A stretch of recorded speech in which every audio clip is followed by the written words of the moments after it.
सवाल उठता है ये अपने आप में। तो देखिए 8 बजे जब मतगणना शुरू होगी तब हम आपको नतीजे भी बताएंगे, जब रुझान आना शुरू होंगे। लेकिन मोहित, क्या लग रहा है कि हरियाणा में कांग्रेस के कॉन्फिडेंस की वजह क्या है?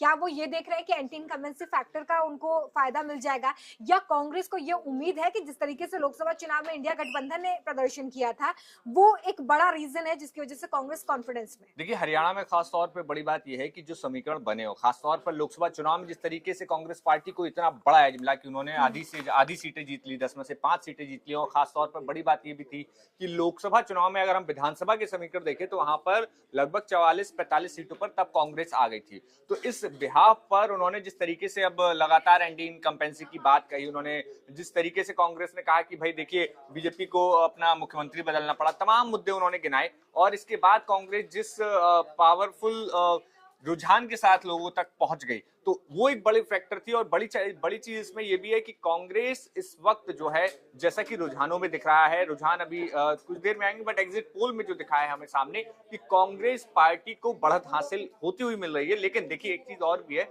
कि यहाँ पर लोकसभा चुनाव में हमने देखा कि जिस तरीके से पहले से एग्जिट पोल के तमाम सारे जितने दावे थे वो पलट गए थे।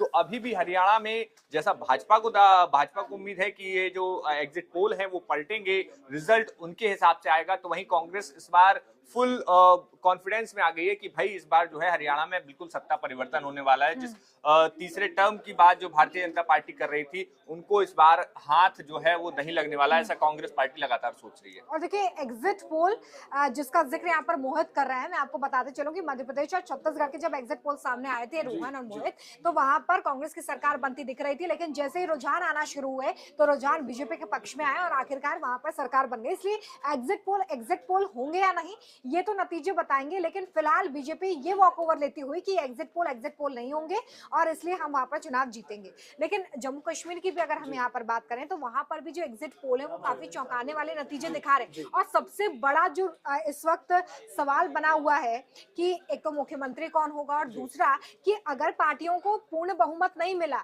तो क्या क्या विकल्प है? देखिए रोमिता, मुख्यमंत्री के सवाल पर बाद में आते हैं, क्योंकि दोनों राज्यों में मुख्यमंत्री को लेकर तमाम पार्टियों में खींचतान जारी है। अपने अपने कई गुट भी बने हुए हैं, कई लोग दावेदार भी बहुत हैं, है ना। और इसके लिए मशक्कत जम्मू कश्मीर में सभी पार्टियों को करनी पड़ेगी और हरियाणा में खासकर कांग्रेस को करनी बिल्कुल हरियाणा में कांग्रेस को करनी पड़ेगी। लेकिन जम्मू कश्मीर का जैसे आपने जिक्र किया, तो जम्मू कश्मीर का समीकरण बाकी राज्यों के मुकाबले बिल्कुल अलग हो जाता है। जम्मू कश्मीर को बाकी राज्यों के से हम कंपैरिजन उसका नहीं कर सकते, क्योंकि कहीं ना कहीं जम्मू कश्मीर में, मोहित आप भी समझते होंगे, इत्तेफाक रखते होंगे इससे, कि वहां राष्ट्रवाद के मुद्दे पर चुनाव लड़ा गया है इस बार भी। तो इस बार भी जो समीकरण एग्जिट पोल में जो बातें सामने आ रही है वो यही है कि जम्मू रीजन में कहीं ना कहीं बीजेपी अच्छा होल्ड रखती है, और इस बार भी पहले की तरह बीजेपी की सीटों में ज्यादा इजाफा होते हमें दिख रहा है। मगर कश्मीर रीजन में वापसी करते हैं फिर एक बार। कश्मीर रीजन में जम्मू कश्मीर नेशनल कॉन्फ्रेंस और कांग्रेस ने अलायंस में चुनाव लड़ा और मजबूती के साथ वापसी करी है उन्होंने। वहीं पीडीपी का सफाया होते हमें दिख रहा है। तो तमाम ये बड़ी बातें हैं, लेकिन वही एग्जिट पोल में जो बातें सामने आ रही हैं, हालांकि एग्जैक्ट पोल होगा ये या नहीं ये बड़ी बात है, लेकिन जम्मू कश्मीर में अभी के हिसाब से अगर हम देखें तो कांग्रेस और नेशनल कॉन्फ्रेंस की सरकार लग रहा है मोस्ट प्रोबेबली बनते दिख रही है। यहाँ पर 2014 के जो चुनावी नतीजे रहे वो भी मैं आपको बताते चलूं। यहाँ पर पीडीपी सबसे बड़ी पार्टी बनकर उभरी थी, 28 सीटें मिली थी। बीजेपी को 25 सीटें मिली थी जो कि जम्मू रीजन की थी, जहां पे वो काफी स्ट्रांग होल्ड रखती है। इसके अलावा कांग्रेस के खाते में 12 सीटें आई थी और नेशनल कॉन्फ्रेंस के खाते में सिर्फ 15 सीटें गई थी। पीडीपी बड़ी पार्टी बनी थी, बीजेपी के साथ समर्थन में उन्होंने सरकार चलाई, हालांकि सरकार बहुत जल्दी गिर भी गई। और अब जो वोट शेयर है, लोकसभा का जो वोट शेयर है मोहित और रोहन, ये भी यहाँ पर कंसिडर करना काफी इंपॉर्टेंट हो जाता है कि लोकसभा में बीजेपी का जो वोट शेयर है वो 24% रहा है, 2 सीटें, और एनसी का जो वोट प्रतिशत है वो 22% रहा है। पीडीपी का तो 0%, कांग्रेस का 0% और अदर के खाते में 1 सीट गई। ये वोट परसेंटेज क्या बताता है? विधानसभा चुनाव से पहले जो लोकसभा चुनाव हुआ है, आप क्या इसे एक तरीका टेस्ट मान रहे हैं जो विधानसभा चुनाव से पहले ही हमें देखने के लिए मिल गया कि आखिर किसके पक्ष में माहौल है? देखिए रोमिता, 2 चीजें हैं। आमतौर पर माना यह जाता है कि प्रेजेंट सरकार के रहते हुए अगर वोट प्रतिशत पहले के मुकाबले बढ़ता है तो माना जाता है कि सरकार के पक्ष में वोट डाले गए, मतदान पड़ा है। लेकिन जम्मू कश्मीर में इसलिए आकलन नहीं कर पा रहे हैं हम लोग, इसलिए आकलन कर पाना मुश्किल है क्योंकि एक तो राष्ट्रपति शासन था, प्लस धारा 370 हटने के बाद वहां गवर्नर का रूल लगा, और अपने आप में बड़ी बात यह है कि 10 साल के बाद चुनाव हो रहे हैं, तो इसलिए जनता के मन में क्या है जनता किसकी साइड है ये आकलन कर पाना बहुत मुश्किल है। हालांकि वोट प्रतिशत आप देखें तो 2014 के मुकाबले वोट प्रतिशत में काफी बढ़ोतरी हमें देखने को मिली है। कश्मीर और जम्मू की जनता बड़ी मात्रा में घरों से बाहर निकलकर वोट डालने पहुंची, तो उनके अंदर भी एक्साइटमेंट हमें देखने को मिल रहा है। लोकसभा चुनाव में भी हमने देखा था कितनी बड़ी संख्या में 55% I think vote percentage, if I am not wrong, तो 55% वोट परसेंटेज जो है जम्मू कश्मीर के लिहाज से बड़ी बात है। अब वही देखना होगा कि क्या बीजेपी को वहां पर जनता वापसी पावर में लाना चाहती है या नहीं, ये अपने आप में बड़ी बात है। जम्मू में हम देखें तो बीजेपी अच्छा होल्ड रखती है और सीटें भी अच्छी खासी संख्या में आ रही है। पिछले चुनाव में हमने देखा भी था 2014 में कि पीडीपी के बाद बीजेपी 25 सीटों के साथ दूसरी सबसे बड़ी पार्टी बनकर उभरी थी। इस बार के एग्जिट पोल में ये बातें सामने आ रही है कि बीजेपी वो 25 का जो आंकड़ा है उसे 30 से 35 तक ले जाने में सक्षम हो पाई है। इस बार और ये सफल हो सीट पाई है। जम्मू रीजन की हो जम्मू सकती है। रीजन की है। और कश्मीर में हालांकि बीजेपी को कोई सफलता मिलते दिख नहीं रही है, क्योंकि ऐसा भी है कि बीजेपी ने पुरजोर कोशिश कश्मीर में की भी नहीं है। वो उसकी स्ट्रैटेजी ये थी कि पोस्ट पोल हम निर्दलीय कैंडिडेट्स हो गए या फॉर एग्जांपल इंजीनियर रशीद की पार्टी जैसे एआईपी हो गई, उसके साथ अलायंस तलाशने की कहीं ना कहीं बीजेपी की कोशिश थी। इसी वजह से कश्मीर में बीजेपी को सीटें मिलती नहीं दिख रही है। लेकिन अपने आप में बड़ी बात, जिस तरह से कांग्रेस और जम्मू कश्मीर नेशनल कॉन्फ्रेंस ने कश्मीर में अच्छा माइलेज लिया है, ये अपने आप में बड़ी बात है। मोहित इसमें कुछ जोड़ना चाहते हैं? देखिए, जम्मू कश्मीर की अगर हम बात करें, जम्मू कश्मीर में इस बार बड़ा दिलचस्प चुनाव रहा है, क्योंकि जिस तरीके से 2014 की बात करें तो वहां पर पीडीपी ने बहुत गेम चेंजर के तौर पर भूमिका निभाई थी। इस बार भी पीडीपी चाह रही है कि भाई जो समीकरण, जो एग्जिट पोल आए हैं ना, उस जिस तरीके से नेशनल कॉन्फ्रेंस और कांग्रेस को बढ़त मिल रही है, तो ऐसे में पीडीपी के कई नेताओं की बयानबाजी अब जो है धीमे धीमे बदलती हुई दिखाई दे रही है कि वो किसी तरह सरकार में शामिल हो जाए। तो यहाँ पर जो बड़ी नया चीज, बयान सामने आया उसमें ये भी कहा गया है कि जो राज्य के हित में काम करेगा वो उनके साथ जाने के लिए तैयार है। तो ये जो एक साथ दोनों पार्टियां दिख रही हैं, तो ये बड़ी चीज है, क्योंकि इंडिया अलायंस जब बना था तब उमर अब्दुल्ला और इसमें कांग्रेस पार्टी थी, उसमें महबूबा मुफ्ती भी थी। जब दिल्ली में बैठकें होती थी, बेंगलोर में बैठकें होती थी, पटना में बैठकें हुई, तो महबूबा मुफ्ती भी थी। भले ही महबूबा मुफ्ती ने अलग से चुनाव लड़ा।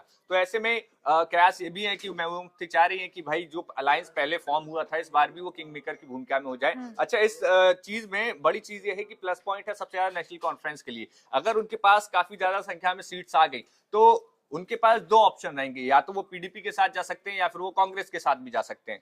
तो ऐसे में सबसे बड़ा जो प्लस पॉइंट है वो इस वक्त उमर अब्दुल्ला और खासतौर पर नेशनल कॉन्फ्रेंस के साथ है। लेकिन इसमें तीसरा एंगल ये भी है कि अगर निर्दलियों ने खेल बिगाड़ दिया तो सारी पार्टियों को वहां पर टेंशन हो सकती है। और सबसे बड़ी चर्चा इस वक्त जम्मू कश्मीर में ये भी हो रही है कि जो 5 नॉमिनेटेड विधायकों की चर्चा हो रही है कि भाई 5 नॉमिनेटेड विधायक भी होंगे और वो जो है सरकार बनाने में अपनी वोट देंगे। तो ऐसे में जो बहुमत का आंकड़ा है, जो बहुमत का आंकड़ा 46 है, तो वो खिसक कर 48 पर पहुंच जाएगा। तो ये अभी दिलचस्प बात ये है कि वहां पर क्या कुछ होगा, हम ग्राउंड से लगातार आपको दिखाएंगे। और देखिए पीडीपी का जिक्र यहाँ पर बार बार हो रहा है। अगर हम वोटिंग परसेंटेज को देखते हैं या जो वोटिंग का प्रतिशत रहा है वो 2014 की बात करें तो 65% रहा था। इस बार 63 पॉइंट समथिंग जो है उसका वोट परसेंटेज रहा है, जितने मतदाताओं ने वोट किया है। और देश की 1% आबादी जो है वो जम्मू कश्मीर में रहती है, रोहन और मोहित। तो ये बड़ा फैसला होगा यहाँ की जनता के हिसाब से। यहाँ से एक बड़ा मैसेज भी जाएगा। जम्मू कश्मीर के जो विधानसभा चुनाव है सिर्फ वहां तक सीमित नहीं है, वहां से एक बड़ा मैसेज भी जाएगा। पीडीपी जो कि एक ऐसी पार्टी रही है जो कश्मीरी मुसलमान है उनकी एक हितैषी पार्टी के रूप में उभरती रही है।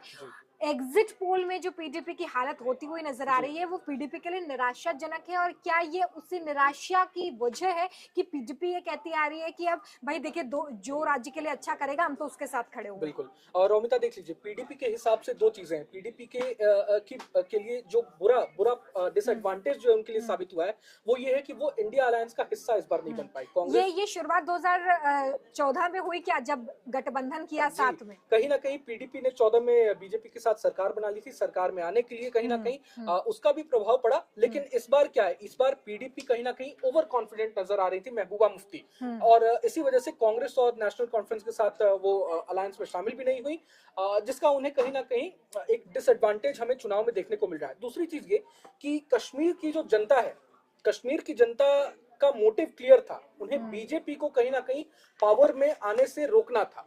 तो कश्मीर की जनता भी इतनी समझदार तो है ही, उन्हें भी समझ है कि अगर हम पीडीपी को वोट देंगे तो वोट कटेगा ऑपोजिशन का, और जाहिर तौर देखिए पर इसके इंडिया संकेत अलायंस का। लोकसभा चुनाव जी। में तभी मिल गए जब महबूबा मुफ्ती जी। खुद अपनी सीट हार गई, अनंतनाग से वो चुनाव हार बिल्कुल, गई। बिल्कुल। ये एक बहुत बड़ा संकेत था कि लोकसभा चुनाव में सिरे से पीडीपी को खारिज कर दिया गया, लेकिन उतनी एग्रेसिव कैंपेनिंग उसके बाद भी नहीं दिखी। बिल्कुल जी।